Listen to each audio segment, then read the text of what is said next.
Nós vamos receber a palavra de Deus nesse momento. E eu quero te convidar a abrir a sua Bíblia na carta de Paulo aos Efésios, capítulo 2, a partir do verso 1.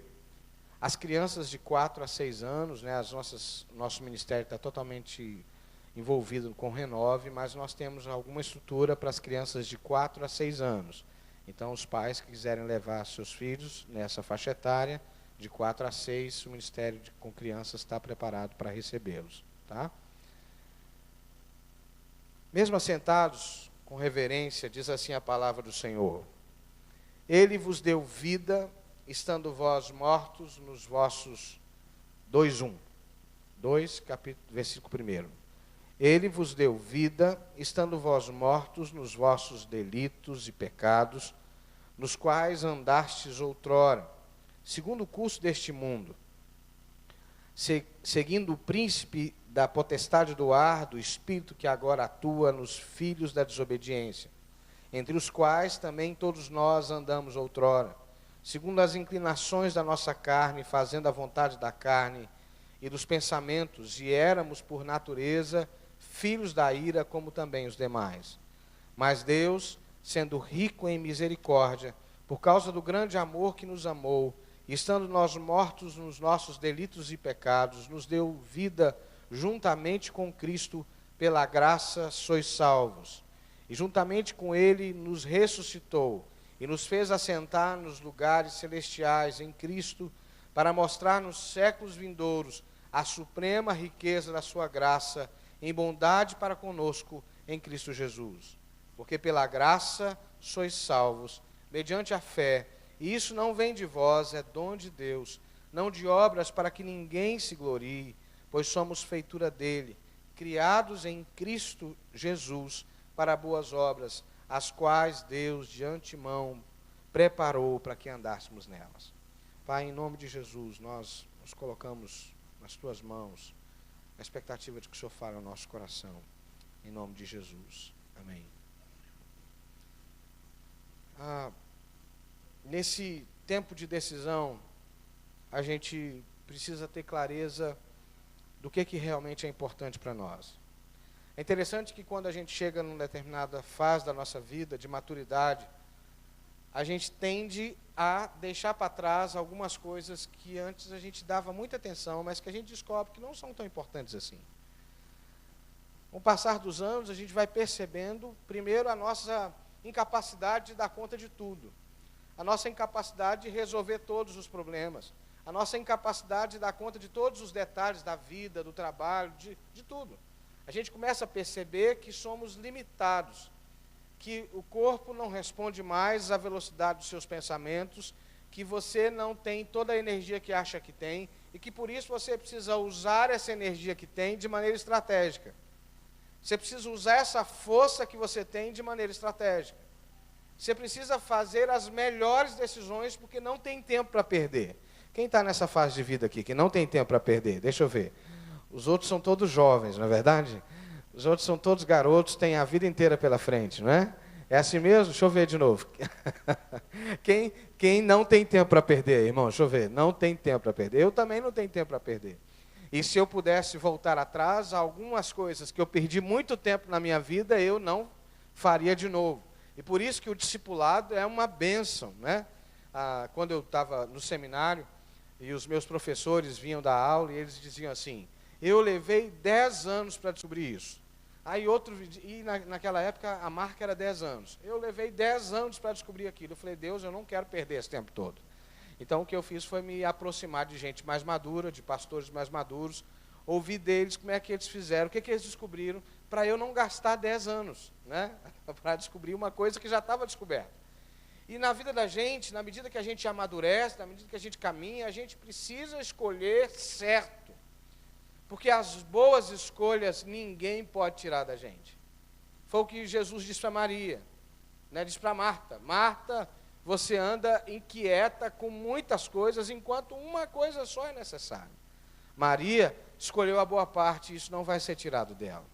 As escolhas ruins, por naturezas, elas são sabotadoras. Por naturezas, elas são passageiras, transitórias, elas não dão conta de permanecer. Mas as boas escolhas, as boas decisões, elas permanecem, elas geram frutos, elas se eternizam. E, dentre as muitas decisões que nós temos que tomar, eu quero, nessa manhã, ressaltar 3 decisões que precisam estar no bojo das decisões que nós vamos tomar nesse ano que se inicia. E a gente não deve esperar o carnaval chegar para tomar essas decisões. Né?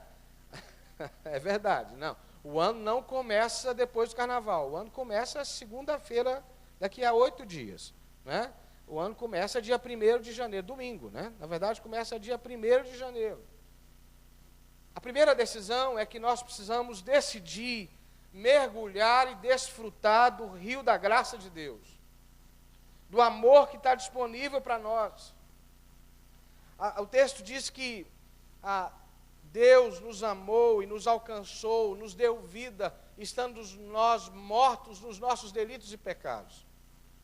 Ou seja, Deus escolheu dar vida para a gente quando a gente não merecia a vida. Quando o único resultado que a gente podia esperar da vida era a morte. Porque a Bíblia diz que o salário do pecado é a morte.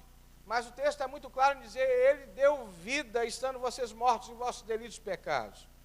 O Natal, o nascimento de Jesus, a criação revela como que Deus não desiste da gente, que mesmo quando está tudo aparentemente perdido, Deus se revela enviando seu Filho, nascendo, se fazendo gente, se fazendo homem, anunciando a graça, manifestando a graça para que eu e você tivéssemos esperança, para que eu e você não fôssemos reféns, vítimas das decisões erradas que nós tomamos na vida, para que eu e você tivéssemos a maravilhosa oportunidade de recomeçar, de fazer um plano novo, de decidir uma vida nova.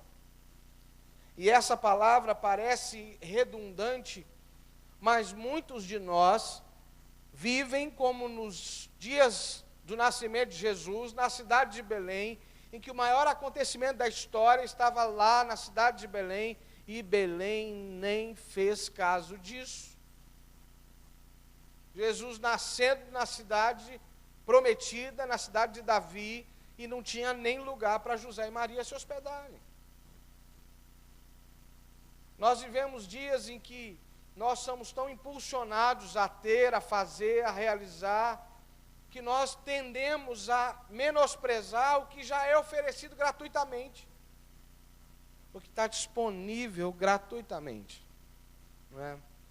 Deus me deu a graça nesse mês de dezembro, né, que é fruto de oração, de morar numa casa, né, que era desejo de 4 anos aqui, né? Então, eu estou um pouco mais longe daqui do centro, mas antes o pessoal brincava que eu morava num apartamento com elevador panorâmico, né? Agora eu tenho vista panorâmica, né? Eu prefiro a vista, né? Eu prefiro a vista porque todo dia que eu levanto, né, eu vejo a criação, eu vejo as montanhas, eu vejo a natureza, tem passarinho me acordando de manhã, né? Eu vejo a obra de Deus, de noite tem um sapo na minha porta, todo dia tem folha no quintal para varrer, mas eu vejo o amor de Deus manifestado a mim, revelado a mim, através de coisas que eu não paguei, através de coisas que eu não mereço, através de coisas que eu não posso comprar. A gente estava muito preocupado com o retiro, né, com o Renove, por causa da chuva, né? A gente chegou na quinta-feira até ponderar se não era razoável cancelar, né? Mas Deus nos deu sol, né? E no sol deu para brincar de lama. Das crianças no sol brincar de lama, porque o gramado ainda está molhado, então tem uma foto delas, algumas todas lameadas, né? Algumas mães aqui estão assim, será que minha filha foi, né, para a lama, né? Você vai ver depois, não é? Mas até na lama dá para a gente aproveitar. Ou seja, o amor de Deus é revelado das maneiras mais simples, como na criação, como no sol, como no pão de cada dia que a gente come, como no mais complexo, que é Deus se fazer carne, que é Deus se fazer gente. E eu e você precisamos decidir desfrutar dessa graça, e não deixar que a miséria, que os problemas, que as lutas, que o que não tem, dê o tom para a nossa vida. Não é? Eu tenho dito que aqui na América Latina a gente tem uma tendência de focar no que é negativo, no que está errado, no que falta. Não é? Não, estava bom, mas estava bom, contudo, não é? Estava bom. Entretanto, está faltando isso, está faltando aquilo. A minha pergunta é, o que Deus já fez na tua vida? Você pode perguntar para o teu irmão? O que Deus já fez na tua vida? O que Deus já fez na tua vida? Fala para o teu irmão assim, dá uma de Davi Miranda e fala para ele assim, conta a bênção, irmão. Fala para ele, conta a bênção, irmão. Tem coisa boa acontecendo na tua vida? Quem está vivendo coisa boa aqui? Quem viveu coisa boa no mês de 2016, não é? Todo mundo concorda que 2016 foi um ano difícil, todo mundo concorda que 2016 foi um ano de luta, mas nós chegamos até aqui, amém, irmãos? Você pode dizer comigo assim, eu cheguei até aqui. E diga comigo assim, Ebenezer, até aqui nos ajudou o Senhor. Você tomou café hoje de manhã? Dá para dizer com mais energia? Vamos usar? Ebenezer, até aqui nos ajudou o Senhor, amém? Dá para dizer graças a Deus, aleluia, dá para aplaudir o Senhor Jesus, dizer obrigado Jesus, até aqui nos ajudou o Senhor. A pior coisa que você pode fazer é olhar para trás e ficar dizendo assim, se eu tivesse feito diferente, se esse ano eu tivesse recebido aquela coisa que eu precisava, se esse ano, meu irmão, não vai acontecer mais o que podia ter acontecido. Você não pode mudar o passado. Você não pode mudar os dias que já passaram. Então é melhor trazer à memória o que pode me dar? É melhor trazer à memória o que pode me dar? Esperança. E se eu quero colher um ano novo, eu preciso começar já a semear coisas novas. Eu preciso já começar a semear esperança, expectativa do melhor de Deus. Não é? Os pessimistas de plantão já estão dizendo, 2016 foi difícil e 2017 vai ser pior. Né?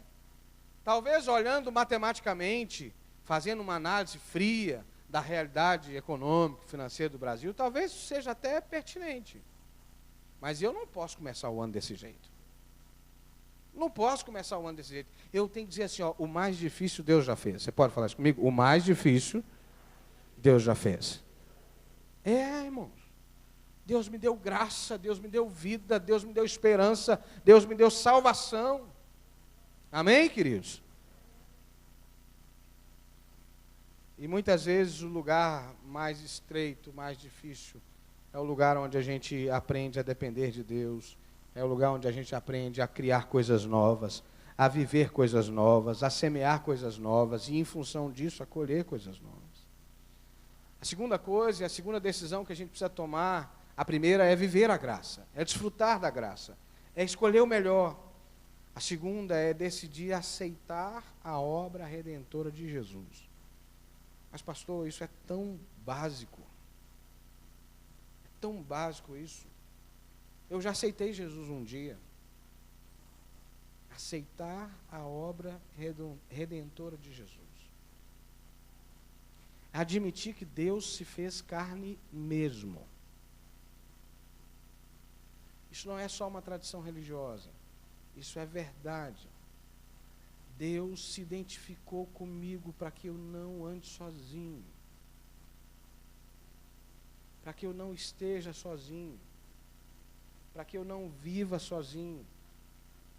Para que eu não tenha que carregar todos os fardos. A Bíblia diz, Deus amou o mundo de tal maneira.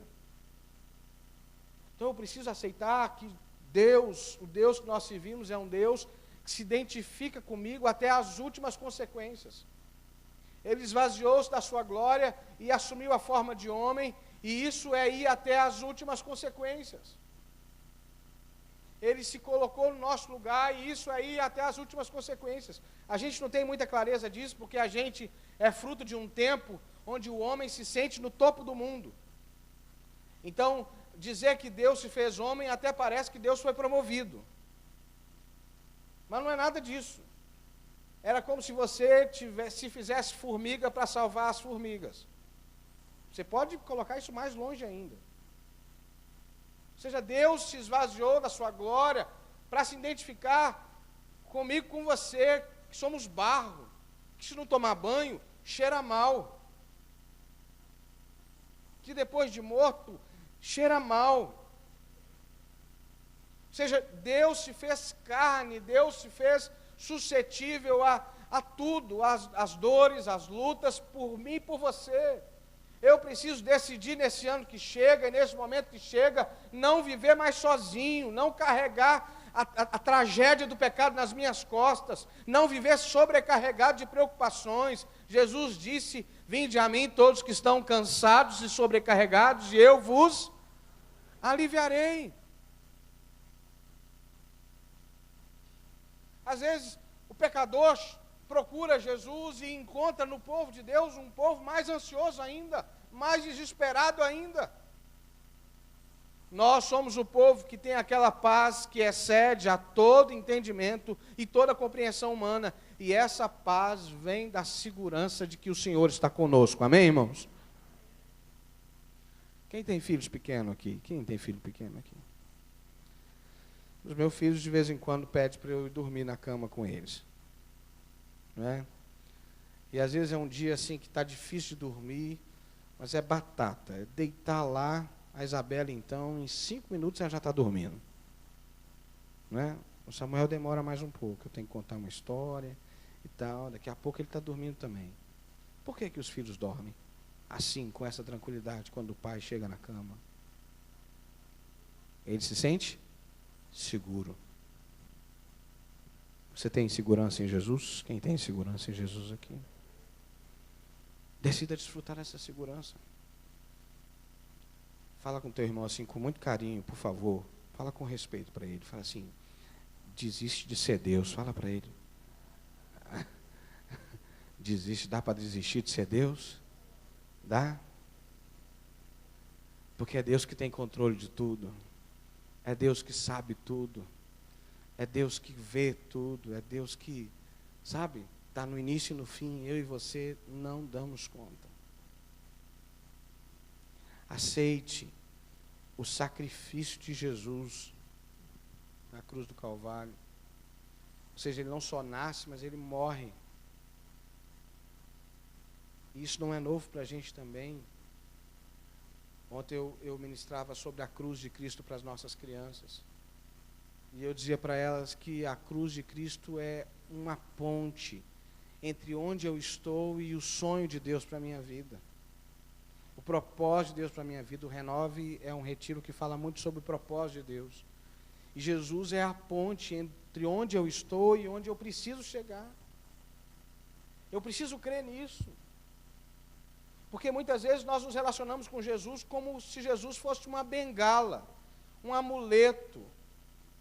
Como se Jesus fosse uma crendice, como um pé de coelho que eu carrego no bolso, para dizer assim, eu tenho Jesus e eu posso enfrentar essa situação. É muito mais do que isso. Jesus veio para tornar possível o que era impossível. Jesus veio para criar um caminho único e verdadeiro para que você desfrute e viva do propósito dele. Não tem por que ficar do lado de cá. Não tem por que ficar olhando para a terra prometida, olhando para o sonho como quem não pode ir lá. Tem muita gente temente a Deus que chega até onde Moisés chegou, vê a terra do alto do monte, mas não pisa na terra. Gente temente a Deus, gente que confia em Deus, mas que não aceita a obra de Jesus. Pastor, como que é isso? Explica melhor. Não aceita? Eu aceito Jesus. Não, você não passa pelo caminho, não se submete ao Messias, não se submete ao reino de Deus.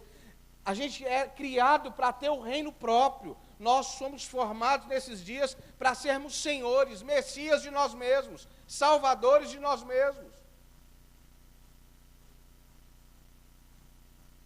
Há uma tendência de colocar em você todas as respostas, está tudo dentro de você, se você quiser você vai vencer, você vai fazer. Não, não é verdade. Jesus é o caminho. E eu preciso reconhecer nisso, não tem outro caminho, não tem desvio, não tem passagem secreta, é Jesus. Ou eu me rendo a Jesus, ou eu me submeto a Jesus, ou eu assumo a vida de Jesus, ou eu não viverei o propósito de Deus para mim.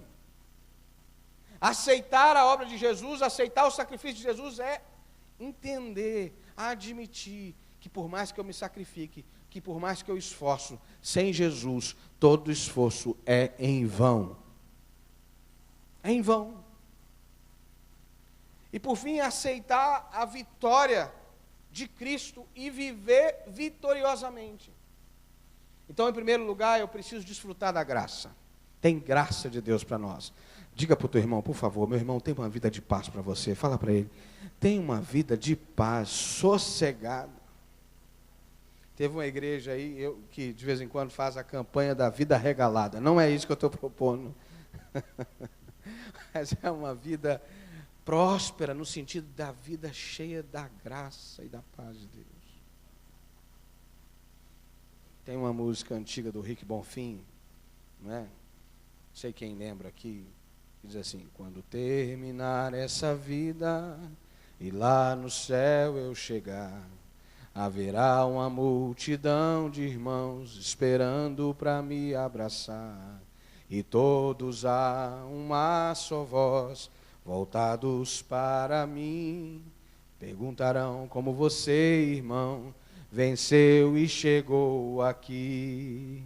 E cantarei, contarei de Jesus que me salvou, e que por este pecado a si mesmo se entregou. Foi graça, graça, preciosa e doce graça. Foi graça, irmão, graça, irmão. E aí vai, né? Eu vou parar, porque senão vai ter gente que vai começar a levantar e sair. Tem uma vida de graça para a gente, irmãos. Vamos parar de ficar olhando para o que não interessa. E vamos viver essa vida que Deus deu para nós. Vamos crer na obra de redentora de Jesus. Você não precisa ficar carregando a cruz do pecado. A cruz que nós carregamos é a cruz da vitória. Não é a cruz do sofrimento, não é a cruz daquela coisa, pobre, miserável que eu sou, eu estou carregando a minha cruz. A cruz que eu carrego é a cruz da vitória, porque a Bíblia diz que se eu creio que Jesus ressuscitou, eu vou desfrutar da ressurreição que Ele tem para mim também. E o texto que nós lemos diz o seguinte, no versículo 10, pois somos feitura dEle, criado em Cristo Jesus para boas obras. Quem é descendente de Adão aqui? Deixa eu ver. Quem é descendente de Adão aqui? Você é descendente de Adão? Eu não sou, não. Eu não sou, não. Eu sou descendente do segundo Adão. Amém, irmãos? Eu sou descendente do segundo Adão, porque o que Paulo está dizendo é que eu fui criado em Cristo. Se você é descendente de Adão, é problema seu. Eu sou descendente do segundo Adão. Eu fui criado em Cristo para boas obras. Eu fui criado em Cristo para fazer diferença. Eu fui criado em Cristo para viver vida nova. Amém, irmãos? Jesus é o princípio da nova criação. É por isso que Paulo diz, eis que tudo se fez novo. Aquele que está em Cristo é nova criatura. O velho homem está aí na tua cacunda, querendo fazer você viver segundo o primeiro Adão. Mas é você que escolhe. Se você vai ter uma vida vitoriosa nesse ano que se inicia, ou se você vai ter uma vida mais ou menos medíocre, mediana. Eu não sei se é porque eu sou baixinho, irmãos, né? E estou na média da estatura brasileira, que eu decidi na minha vida há muito tempo para não ser medíocre. Porque eu já estou na média, entendeu? Não tem como fugir disso. Então eu decidi há muito tempo na minha vida não ser medíocre. Eu quero ser excelente, eu quero crescer, eu quero viver o melhor de Deus para a minha vida. Não é? Lá em Minas era comum, as pessoas que pediam, e onde eu morava, era comum, às vezes alguém bater na porta da gente para pedir comida. Era comum isso. Aqui eu não vejo isso, mas lá era comum. E uma das frases que se dizia era assim, qualquer coisa serve. Qualquer coisa serve. Tem gente vivendo assim, como pedintes. Confessam Jesus, anunciam Jesus, mas vive como um pedinte. Chega na presença de Deus, qualquer coisa serve, Senhor. Chega na sua família, qualquer coisa serve. Chega no seu trabalho, qualquer coisa serve. Qualquer coisa não, Senhor. Eu sou filho do rei, eu sou servo do Deus Altíssimo e eu quero o melhor de Deus para a minha vida. Eu quero o melhor de Deus para a igreja, eu quero o melhor de Deus para a minha família, eu quero o melhor de Deus para a minha casa. E eu preciso decidir viver vitoriosamente. Vitoriosamente sobre o pecado, vitoriosamente sobre as tentações, vitoriosamente sobre as mágoas, sobre as culturas malignas da cidade, sobre as culturas malignas da família. Sabe? Toda família tem culturas malignas que você precisa romper com elas. Você precisa dizer assim, ó, veio até aqui, daqui em diante acabou, eu não vou continuar repetindo os erros da minha família. Alcoolismo passa de pai para filho. Desrespeito à mulher passa de pai para filho. Um filho que vê o pai adulterando tem uma tendência muito grande a adulterar depois. Violência passa de pai para filho. Não é porque passa no sangue, não. Passa como hábito aprendido errado. E viver miseravelmente também passa. De pai para filho, de filho para neto, passa. Lembra daquele desenho da época dos mais antigos aqui, na época do bispo e tal, né? Aqui, o carinha falava assim, ó céus, ó vida, ó morte, não é assim? Como é que era o nome dele mesmo? Hein? Busca-pé, né? Que é ó céus, né? Ó vida, né? Você pergunta, tá tudo bem, irmão? Não, tá tudo ruim. O que tem de bom? Não tem nada de bom, não vê a graça de Deus, não vê a manifestação de Deus, não vê os sinais de Deus. Eu quero te convidar a ficar em pé nessa hora. Nós teremos o culto da virada, sim, mas esse é o último domingo antes do Natal, onde a gente vai parar para celebrar o nascimento de Jesus. E para que esse ato extremo de Deus não seja celebrado de maneira religiosa apenas, eu e você precisamos decidir viver uma vida vitoriosa. Eu e você precisamos decidir desfrutar da graça e desfrutar do que Jesus tem para nós. Então, enquanto o Ministério Louvor nos ajuda, se você reconhece que de alguma maneira você precisa mudar o teu nível de compromisso com Deus, precisa mudar o teu estilo de vida e decidir viver vitoriosamente, eu quero te convidar a sair do seu lugar e vir ao altar. E nós vamos orar juntos. Amém? Toda a igreja pode vir ao altar, porque todos nós precisamos dessa decisão. Decida hoje começar um 2017 diferente.